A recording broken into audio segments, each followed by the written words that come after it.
It was the summer after my junior year of college, and I was ready for a fresh start. I've just gotten out of a tumultuous relationship with a guy named Jake. We met during my sophomore year, and things started off great. He was charming, attentive, and seemed genuinely interested in me. But over time, his behavior became increasingly possessive and controlling.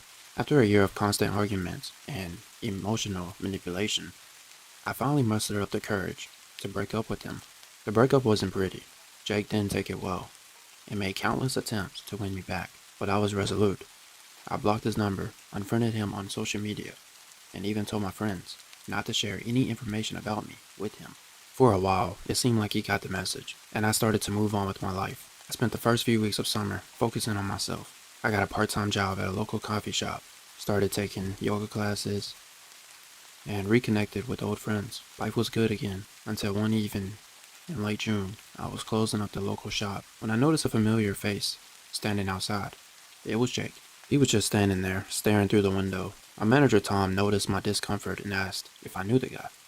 Yeah, I said, trying to keep my voice steady. He's my ex. I think he's been following me. Tom offered to walk me to my car, and I gratefully accepted. As we stepped outside, Jake called out my name. Ignoring him, I quickened my pace, and Tom stayed by my side until I was safely in my car. The next few days were uneventful, but I couldn't shake the feeling that I was being watched. Every time I left work, I would scan the parking lot, half expecting to see Jake lurking somewhere. One night, as I was driving home, my phone buzzed. It was a text from an unknown number. I miss you. We need to talk. I felt a chill run down my spine. I knew it was Jake. I blocked the number immediately and tried to convince myself that it was just a coincidence. Each, one more unsettling than the last. I see, you've made new friends. They'll never understand you like I do. You look beautiful tonight. That dress really suits you. Panic set in. How did he know what I was wearing? Was he watching me right now? I started to feel like a prisoner in my own life, constantly looking over my shoulder and avoiding places where I might run into him. One evening, I decided to take a long, hot bath to try and relax. I was home alone. My parents were out of town for the weekend, and I thought a quiet evening might help calm my nerves. As I soaked in the tub, my phone buzzed again. This time, the message was a picture of my house, taken from outside. My heart pounded in my chest. I jumped out the tub, threw on a robe, and ran to the window, pulling the curtains shut. I called the police, hands shaking as I explained the situation. They arrived quickly, but after searching the property, they found no sign of Jake. They assured me they would keep an eye out on the neighborhood, but I felt far from safe. That night I barely slept. Every creak of the house, every rustle of the wind outside had me on edge. I lay awake, clenching a baseball bat, convinced that Jake would find a way to get inside. The next morning, I decided to stay with a friend until my parents returned. I packed a bag and was about to leave when my phone buzzed again. This time it was a video. With the trembling hands, I pressed play. The screen showed footage of me sleeping in my bed, the camera slowly panning closer to my face. I screamed and dropped the phone. How had he gotten in my house? When had he recorded this? I ran out the house and drove straight to the police station. This time, they took my complaint more seriously. They promised to increase patrols in my neighborhood. I hope after this incident, I never see Jake again. I met Sarah during my senior year of high school. She was the new girl, having moved from a different state, and she quickly became the center of attention with her striking looks and outgoing personality. We hit it off almost immediately, and before long, we were inseparable. Sarah was intense and passionate, which was good at first, but as time went on, her intensity turned dark. Our relationship was a whirlwind. We went from being strangers to spending every moment together. At first, I enjoyed the constant attention and the feeling of being wanted, but it soon became suffocating. Sarah would get jealous if I so much talked to another girl and would constantly check my phone to see who I was texting. She started showing up unannounced at my house, my job, and even when I was hanging out with friends. Her need for control was overwhelming. By the time we graduated, I knew I had to end things. I tried to break up with her gently, but Sarah didn't take it well. She cried, begged, and even threatened to hurt herself if I left. Feeling guilty and trapped, I stayed with her through the summer, hoping things would improve, but they only got worse. Finally, as we were about to start college, I broke it off for good. For the first few weeks, I thought she had moved on. I didn't hear from her, and I started to feel a sense of relief. But then the texts began. At first, they were harmless enough, just Sarah checking in to see how I was doing. But soon, they became more frequent and intrusive. Why aren't you answering me? I know you were ignoring me. You can't hide forever. I blocked her number, but she found other ways to reach me. New phone numbers, social media accounts, even anonymous notes left on my car. It was clear she was keeping tabs on me, and the sense of being watched was unnerving. One night, I was out with some friends at a local bar. We were having a great time, laughing and catching up when I saw her. Sarah was standing across the room, watching me. Her eyes were cold and fixed on me, and a shiver ran down my spine. I tried to ignore her, but I couldn't shake the feeling of her watching me. As the night went on, I decided to leave early. I walked to my car, scanning the parking lot for any sign of her. Just as I was about to get in, I felt a hand on my shoulder. I spun around to find out. Sarah was standing there, her face a mask of anger and sadness. "We need to talk," she said, her voice low and menacing. "There's nothing to talk about, Sarah. It's over. You need to move on." Her impressions hardened. She stepped closer, invading my personal space. "You don't just get to walk away from me. You promised we'd be together forever." I tried to keep my voice steady. "Sarah, you were scaring me. You need help. This isn't healthy." She grabbed my arm, her nails digging into my skin. "No one will ever love you like I do. Remember that." I pulled away from her and got in my car, locking the doors. She pounded on the windows, screaming as I drove away. I went straight to the police station and filed a restraining order. For a while, things seemed to calm down. The texts and calls stopped, and I started to feel a sense of normal returning back to my life. Months had passed, and I began dating someone new. Emily was kind and understanding, and she helped me forget the nightmare with Sarah. But just as I started to feel safe again, the notes began appearing. At first they were left in my car, then slipped into my apartment door. Each one was more disturbing than the last. "Does she know about us? I see you. I'm always watching." One night, Emily and I went out to dinner. When she excused herself to go to the restroom, a few minutes later, my phone buzzed. It was a picture of Emily, taken from behind. As she walked to the restroom, my blood ran cold. I looked around the restaurant, but saw no sign of Sarah. I called the police again, but without any concrete evidence, there was little they could do. The feeling of being watched was overwhelming. Emily was supportive, but I could tell she was getting scared too. We started talking about moving to a new city, hoping distant would make a difference. One evening, I returned home from work to find my apartment door open. My heart pounded as I cautiously stepped in. The living room was a mess, furniture overthrown, pictures shattered, and there, on the wall, written in red lipsticks, were the words, "You can't escape me." I called the police, but again, there was no sign of Sarah. They took my statement and promised to increase patrols in the area, but I knew she was still out there, lurking in the shadows. Emily and I moved to a different state a few weeks later, hoping to leave the nightmare behind. For a while, things seemed to get better. We settled into our new apartment and our life, and I started to feel like I could finally breathe again. But one night, as we were watching TV, my phone buzzed. It was a text from an unknown number. "Found you." The terror and helplessness washed over me again. Sarah was never going to let me go. She was obsessed, and no matter how far I ran, she would always be there, just out of sight, watching. It was the spring semester of my sophomore year in college. When I met Eric, he was charismatic, funny, and seemed genuinely interested in me. We quickly became unbreakable, spending almost all our free time together. At first, it was exciting and felt like something out of a romance movie. But as the months went by, Eric's behavior started to change. His charm turned into possessiveness, and him always wanting attention became suffocating. Eric wanted to know my every move, constantly, texting, calling, and checking on me. He even showed up unannounced at my classes and study groups. His jealousy was intense, and he accused me of cheating. If I was so much as to speak to another guy, it became too much, and I knew I had to end it. The breakup was messy. Eric didn't take it well, at all. He spammed my phone with calls, texts, begging to take him back, and promised me to change. When I blocked his number, he created new ones to continue his harassment. I finally went to campus security and reported him, hoping that would be the end of it. For a while, it seemed to work. The messages stopped, and I started to feel a sense of relief. A few weeks later, during spring break, I decided to stay on campus to catch up on some work. Most of the students had left, and the campus was quiet. One night, while I was studying in my dorm room, my phone buzzed. It was a text from an unknown number. "Miss me?" My heart sank. I knew it was Eric.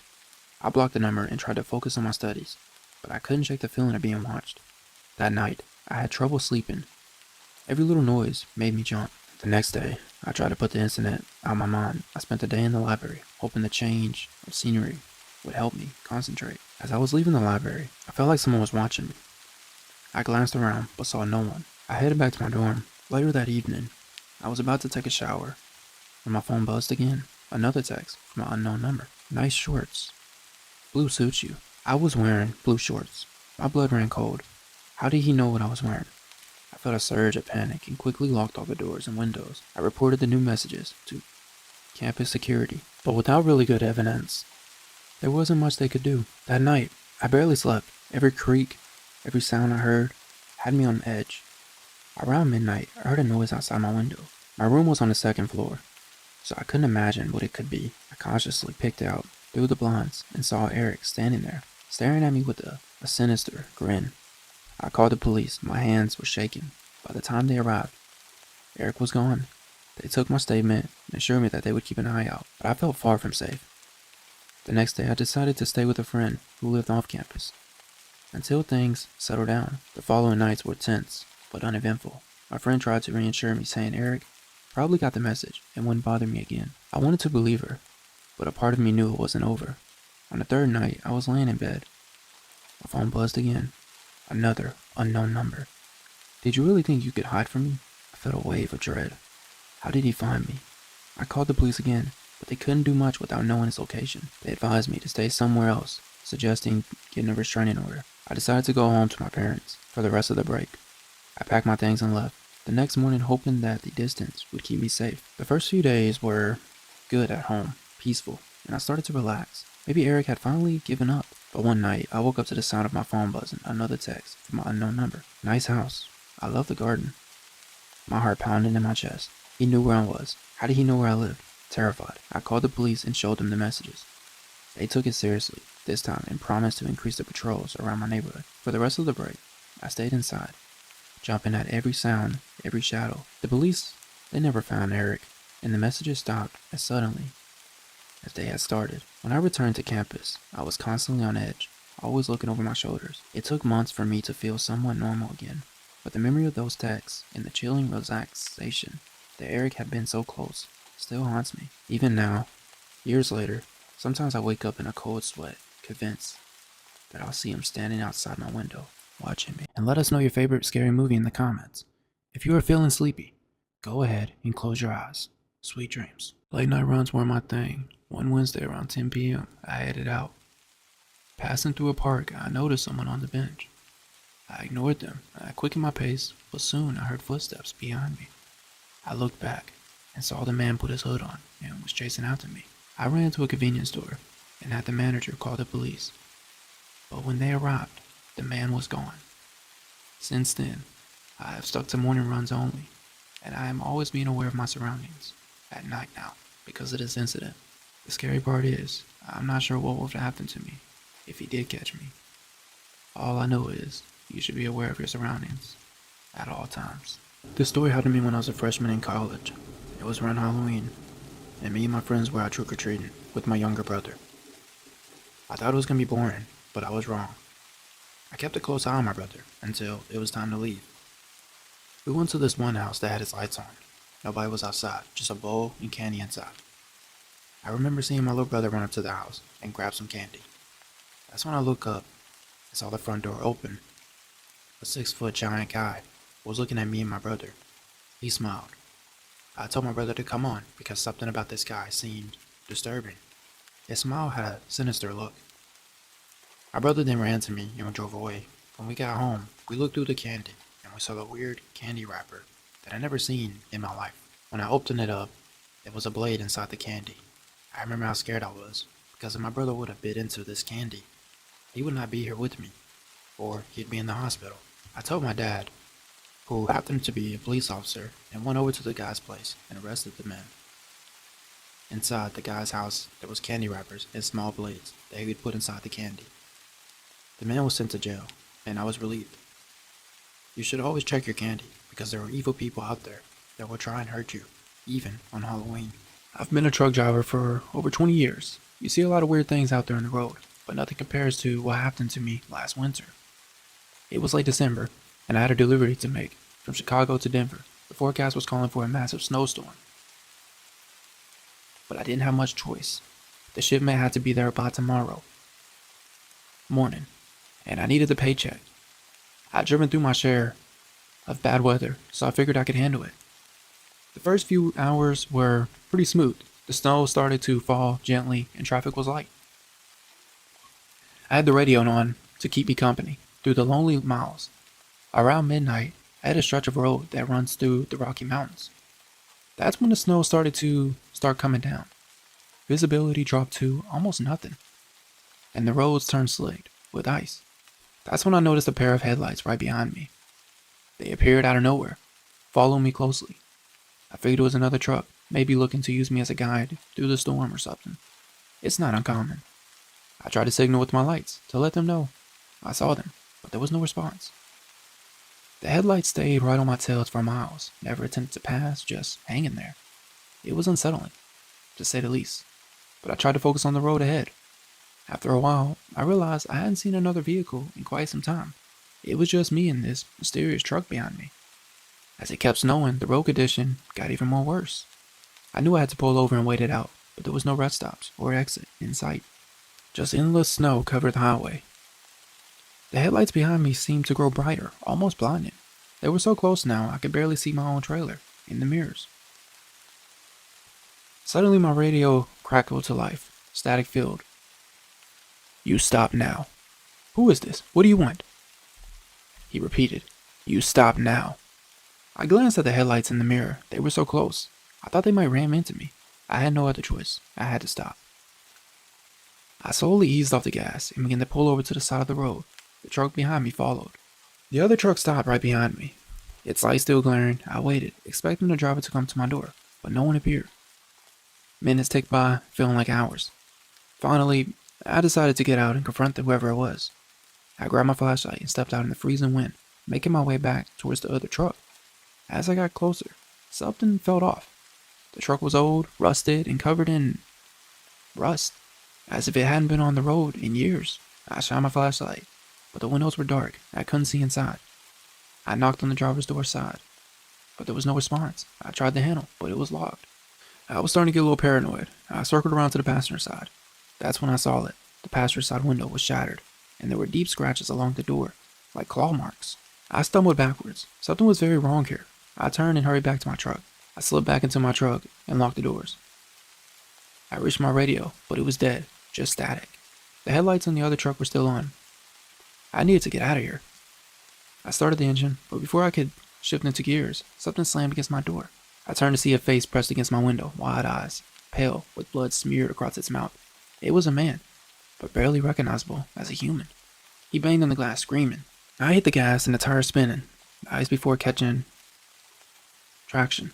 The man pounded on the window one last time before disappearing into the darkness. I sped down the highway, the storm swirling around me. The headlights of the other truck faded away into the blizzard. I was alone again. I didn't stop until I reached the outskirts of Denver. I reported the incident to the authorities, but they found no trace of the other truck. It was as if they vanished into the air. The rest of my trip was uneventful, but I couldn't shake the feeling of being watched or something unnatural lurking in the shadows. I still drive that route occasionally, but I always make sure to avoid it during the winter months. I think back to that night and wonder what would have happened if I hadn't gotten away. I don't know who or what was in that truck, but I do know one thing. I never want to find out. If you're ever on the road, especially in bad weather, keep your eyes open. You never know what might be following you. I've been a long-haul truck driver for nearly 15 years. I've seen my fair share of strange things on the road, but nothing compares to the night I was driving through the remote highways of Nevada.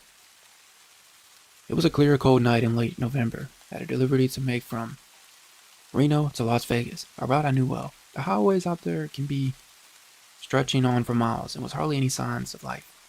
I don't mind the solitude. It gave me time to think, to reflect, but that night I wished for company. I was about 4 hours into the drive when I decided to take a break. One I'd stopped at many times before. It was a little more than a dirt lot, with a couple of picnic tables and a run-of-down restaurant. But it offered a place to stretch my legs. I pulled in, turned off the engine, and I stepped out. As I walked around, I noticed an old car parked at the far end of the lot. Its windows dark. It seemed strange. I hadn't seen any other vehicles on the road for at least an hour. I didn't think much of it at first. People often pull over to rest or take a nap. I used the restroom, grabbed a coffee. After a few minutes, I saw a movement out in the corner of my eye. A man emerged from the car and began walking towards me. He looked to be in his mid-40s, but unkempt hair and a scuffy beard. His clothes were dirty and worn out. He had a nervous energy about him. He approached, cautiously, stopping a few feet away. "Hey there," he said, his voice rough. "You got a minute?" I nodded. "Sure, what's up?" He glanced around as if he was checking if we were alone. "I need some help. My car broke down, and I've been stuck here for hours. You think you can give me a ride to the next town?" Something about the situation felt off. Maybe it was the way he kept looking around or the fact he didn't ask until I had been there for a while. But I also couldn't just leave him stranded. I decided to be cautious. "Which way are you headed?" I asked. "South," he replied quickly. "Towards Las Vegas." That raised a red flag. If he was headed south, why hadn't I seen his car on this road before? Still, I don't want to jump to conclusion. Alright, I can give you a lift to the next gas station. But that's it. He nodded. "Thank you. I really appreciate it." We walked back to my truck, and he climbed into the passenger seat. As we pulled off the rest stop, I kept a close eye on him. We drove in silence for a while, the only sound the hum of the engine. About 15 minutes, I saw headlights in the mirror. Another vehicle was approaching fast. The man beside me stiffened, his breath quickened. "Can you go faster?" he asked, a hint of panic in his voice. I glanced at him. "Why? What's going on?" "Just go faster." I didn't like this. My instincts were screaming that something was wrong. The car behind us was getting closer. I pressed down on the gas, but the truck was heavy and slow to respond. "What the hell was going on?" I demanded. He didn't answer. I just kept looking back at the approaching car. It was right on our tail now. Whoever it was in the car, they meant business. Suddenly, the man lunged at the wheel, trying to steer the truck off the road. I fought him. "What are you doing?" I shouted. He didn't answer, his eyes wild with fear. We hit the shoulder hard, the truck bouncing, and as I tried to regain control, the car behind us swerved around and pulled up in front, blocking the road. I slammed on the brakes, bringing the truck to a stop. The man beside me was scared, trying to open the door and get out, but I grabbed his arm. "Who are they?" I demanded. "What's going on?" "They are after me," he cried. They'll kill us both." The doors of the car in the front flew open. Two men stepped out, guns. I locked the door and grabbed my phone to call 911, but the man beside me yanked it out of my hand, tossing it away. "No calls," he shouted. "They'll shoot." The two men approached the truck, their faces grim. I knew I had to act fast. I threw the truck into reverse, flooring the gas. The truck lurched backwards, and I swung it around, trying to get back on the road. The gunmen fired bullets. I dug low, trying to keep control. The man beside me was screaming, but I couldn't make out his words over the noise. I managed to get back on the highway, speeding away from the gunmen. They ran back to their cars, giving chase. I pushed the truck as fast as I could. The man beside me was curled up, terrified. We raced down the highway, the cars gaining on us. I knew we couldn't outrun them forever. I needed a plan. I saw an exit sign for a small town. I took it, hoping to lose them in the maze of streets. The car still in pursuit. I took a sharp turn onto a side street, then another, trying to shake them. The streets were dark and empty. The town was asleep. Finally, I spotted a police station up ahead. I went into the parking lot. The car behind us hesitated, and then sped off into the night. I jumped out the truck, dragging the man with me, and ran inside. The officers on duty took a look at us. They took our statements and finally learned the truth. The man I picked up was on the run from a drug cartel. He had stolen something valuable, and they were hunting him down. The police took him into protective custody, and I spent the rest of the night giving my statement. When morning came, I was exhausted, but grateful to be alive. I get back on the road, and I was still afraid. The delivery was late, but the client understood once I explained. That night changed me. I'm more cautious now, less trusting of strangers on the road. You never know who you might run into out there, or what dangers they bring with them. So if you are ever out on the lonely highways, do not pick up a hitchhiker.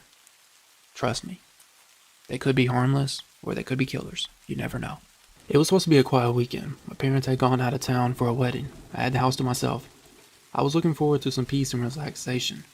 Little did I know that weekend would turn into the most terrifying experience of my life. I live in a small town in Pennsylvania. Two-story house on the outskirts. It's nice, quiet neighborhood where everyone knows each other. That Saturday, I decided to have a lazy evening. I ordered pizza and watched some movies and enjoyed the solitude. By midnight, I was ready to call it a night. I locked all the doors and windows, double-checked everything like my mom always told me to, and headed upstairs to my room. As I got into bed, I noticed how silent the house was. Around 2 a.m., I woke up to a strange noise. It was faint scratches. It sounded like something was scratching against the side of a house. First, I thought it might be the tree branch or an animal. I tried to ignore it and go back to sleep, but the sound continued. I got out of bed and walked up to the window, peeking through the blinds. The yard was empty, the trees swaying gently in the breeze. Couldn't see anything out the ordinary. I decided it was just my imagination and went back to bed. About a half hour later, I heard it again. This time it was louder. It was coming from the back of the house. I grabbed my phone and creeped downstairs, as quietly as I could. The house was dark, only light coming from the moon shining through the window. I went to the kitchen and looked out the back window. The backyard was empty. I started to think I was going crazy when I heard another noise, this time coming from the basement. I froze. We rarely used the basement, and there was no reason for anyone to be down there. I dialed 911, my hand shaking, as I explained the situation to the dispatcher. She told me to stay on the line, and that the officers were on their way. As I waited, I heard footsteps coming up the basement stairs. I backed away from the basement door, trying to stay quiet. The footsteps stopped at the top of the stairs. Just on the other side of the doorknob began to turn. I panicked and ran to the front door, unlocking it and throwing it open just as the basement door creaked open behind me. I bolted out the house. I looked back and saw a guy standing in the doorway watching me. Within minutes, the police arrived. They searched the house and the surrounding area, but no one was found. The basement was empty, and there was no sign of forced entry. They told me it was probably just a prank or someone trying to scare me, but I knew better. The look in that person's eyes was pure evil. I stayed with a friend for the rest of the weekend, unable to shake the feeling of being watched. My parents came home on Sunday night, and I told them everything. They were concerned, but they thought it was a prank as well. A few weeks later, I was going through some old boxes in the basement with my dad. We were organizing and cleaning up when we saw a small hidden door behind the stack of boxes. It was a crawl space that we had never noticed before. Inside, we found old blankets, food wrappers. Someone had been living in our basement, sneaking in and out without us knowing. The police were called again, and this time they took it very seriously. They searched the area, but never found the person. I don't stay home alone anymore. The thought of those footsteps, the turning knob, and the person watching me from the doorway still haunts my nightmares. If you ever hear strange noises in your house at night, don't ignore them. You never know who or what might be lurking in your house. It had been almost a year since I broke up with Jack. At first, it seemed like a typical college relationship, filled with excitement and fun. But over time, Jack's possessiveness turned into obsession. When I finally gathered the courage to end it, he didn't take it well. After a few weeks of spam calls and messages, he eventually faded away, or so I thought. Life had been calm since then. I moved to a new apartment off campus with my best friend, Megan. We spent our evenings studying and watching movies, enjoying the peace that came from being free from Jack's controlling behavior. One Friday night, Megan had gone home to visit her family, leaving me alone in my apartment. I decided to take the advantage of the quiet and catch up on some reading. Around midnight, I heard a soft tapping on the window. At first, I thought it was a tree branch, hit in the window or something. I then heard it again. I put my book down and listened. Probably just when I muttered to myself, trying to stay calm. But I heard it again, louder. I got up and walked to the window, peeking through the blinds. I couldn't see anything unusual. I took a deep breath and returned to the couch, trying to shake off the unease. Just as I started to relax, my phone buzzed. It was a text message from an unknown number. Miss me? I knew that tone, that phrase. It was Jack. I haven't heard from him in months. My fingers trembled as I typed back. What do you want, Jack? The reply came almost instantly. I want to see you. I said, leave me alone. He didn't respond. I tried to go back to my book, but my mind was racing. I kept glancing at my phone, waiting for another message. Another sign of his presence. An hour passed in silence, and I began to think he had given up. Maybe it was just a cruel joke. His way of reminding me that he could still get to me. Then I heard it again. The doorknob rattled, softly. I grabbed my phone and dialed 911. I kept hearing voices and whispering. I explained the situation, and the operator said they assured me that an officer would be on their way, and to stay on the phone. The scratching stopped. For moments, there was silence. Then a voice came from the other side of the door. I know you're in there, Emily. Open the door. It was Jack. Go away, Jack. The police are coming. He laughed. They won't get here in time. I backed away from the door, looking for something to defend myself with. I found a heavy lamp. I grabbed it, holding it like a weapon. The door shook as Jack pounded on it, the frame creaking under the force. Emily, don't make this harder than it needs to be. Just open the door and we can talk. The voice, it scared me. I could hear the madness and the obsession. He wasn't going to stop. Through all this chaos, after minutes, I started to hear the sirens from distance. Jack, the police are here, I shouted, hoping to scare him off. The pounding stopped. There was a moment of silence, and then the sound of footsteps retreating down the stairs. Police, Anyone in there? I rushed to the door and opened it, relieved. I saw the uniformed officer. They checked the apartment and building, but Jack was gone. They took my statement and assured me that they would do everything they could to find him. That night, I couldn't sleep. Every noise, everything I heard made me jump. I kept my phone right by me, just so I could have the police number on speed dial. I knew Jack was still out there, and the thought of him lurking and waiting for another chance was more terrifying than anything I could imagine. The police increased their patrols around my neighborhood, and Megan stayed with me every night. After that, weeks passed, and there was no sign of Jack. But I knew better than to let my guard down. A few months later, I moved to a new city, far away from the memories and the fear. I changed my number, my routine, everything. I still look over my shoulders and still double check my locks. Still jump at unexpected noises. Jack's obsession taught me a harsh lesson about trust and safety. It showed me that even when you think you are free, people can still follow you forever. So if you ever find yourself in a similar situation, trust your instinct and never underestimate the length someone will go when their mind is twisted by obsession. It had been 6 months since I broke up with Ryan. Our relationship started out great, but over time his behavior became increasingly erratic and possessive. The final straw came when he showed up uninvited to my workplace, causing a scene. After that, I cut off all contact with him. My friends and family knew to keep an eye out, just in case he tried something. For a while, life was calm. I moved to a new apartment in a different part of the town, far from where Ryan knew I lived. It was cozy, one-bedroom place in a quiet neighborhood. Perfect for starting over. My best friend Sarah lived just a few blocks away, which was comforting. One Friday evening, Sarah and I decided to have a movie night at my place. We ordered takeout, picked a few horror movies, and settled in for a fun and relaxing night. Around 10 p.m., Sarah got a call from her sister, who had locked herself out of her apartment. She apologized and promised to be back soon. I was left alone. Halfway through the movie, when the power suddenly went out, the apartment plugged into darkness. I grabbed my phone and turned on the flashlight, making my way to the brake boxer in the hallway. Everything seemed fine, so I figured it must be a neighborhood outage. I called Sarah, but she didn't pick up. I tried not to panic, and I decided to wait it out, hoping the power would come back soon. A few minutes later, there was a knock at the door. I wasn't expecting anyone. I hesitated, then called out, "Who is it?" "Hey, it's me, Sarah." Came the familiar voice. Relieved, I opened the door, but there was no one there. Just an empty hallway and flickering emergency lights. "Sarah," I called out, stepping into the hallway. No response. I then went back in my house and locked the door. Maybe it was a prank, but something felt off. I texted Sarah asking if she was messing with me, but there was no reply. Suddenly, my phone buzzed. It was a message from an unknown number.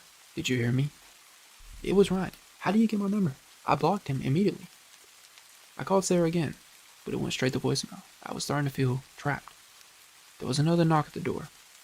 "Sarah, if this is a joke, it's not funny," I shouted. Silence. My phone buzzed again. Another message from a different unknown number. "I'm closer than you think." I called the police, explaining the situation. They assured me that someone would be there soon. While waiting, I grabbed the kitchen knife, just in case I might need it. Minutes felt like hours. Then I heard it. The footsteps were inside my apartment. How could someone be inside? I moved silently through the darkness. I gripped the knife tightly against my hand. The footsteps were louder. The footsteps finally stopped. I was alone in the dark. My phone buzzed again. "I'm watching you." I ran into the living room, where my front door was slightly open. How had I missed that? I slammed it shut and locked it again. A few minutes later, the police arrived. They searched the apartment and the building, but found no one. The power came back on, and they assured me that everything was secure. Sarah finally called back, apologizing for the delay. Her sister had taken longer than expected. I spent the night at Sarah's place, too afraid to be alone. The next morning, I decided to install a security system in my apartment. The installer, a friendly guy named Mark, assured me that it was top of the line. I started to relax, thinking maybe it was all a cruel prank by Ryan. But then, one night, the security system alarm went off. My phone buzzed with notification. Motion detected in living room. I checked the living feed from the security camera and saw Ryan stand in the middle of my room. He was in the living room, staring directly at the camera. I called the police, hands shaking as I watched the feed. Ryan waved at the camera and then disappeared out of view. The police arrived quickly and searched the apartment. They found a hidden camera in the living room, pointing directly at the couch where I usually sat. It turned out that Ryan and Mark were working together.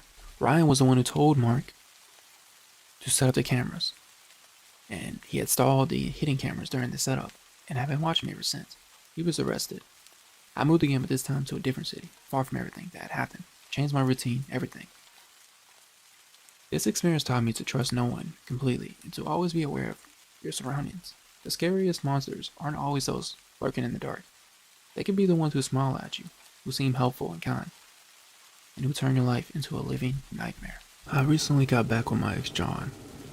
I won't bore you to death, but we dated for 3 years before he moved to Arizona with his grandparents. John was a nice guy. He always brought me flowers, and we never fought. This soon changed when me and John went to a bar together to eat, and a few guys were hitting on me. This made John jealous, and we ended up leaving. A couple days went by, and John started to question my loyalty, and this led to a big argument. And John smashed my car window before leaving. I was shocked, because we never fought or even argued, ever. But I was naive, and went after John and tried to talk to him. But this made it worse. Me and John broke up the next day, and he told me he was not going to fix my car window. He called me rude names. I blocked his number and thought this would be the end of it. Boy, was I wrong. A few days go by, and I start getting unknown caller ID and messages about how terrible a person I am and how he is going to hurt my baby sister if I did not take him back. My sister was only 8 years old, and I was not going to take this chance. So I called the police and showed him the messages. The police arrested John for threatening, and John was going to be let out, but on bail, he decided to hurt his police officer. So they threw him in jail. I'm not sure why John acted this way and what changed in him, because that was not the John I fell in love with back then, and I'm just glad nobody was hurt. Sometimes we try to bring back the past, but everyone changes as time goes by.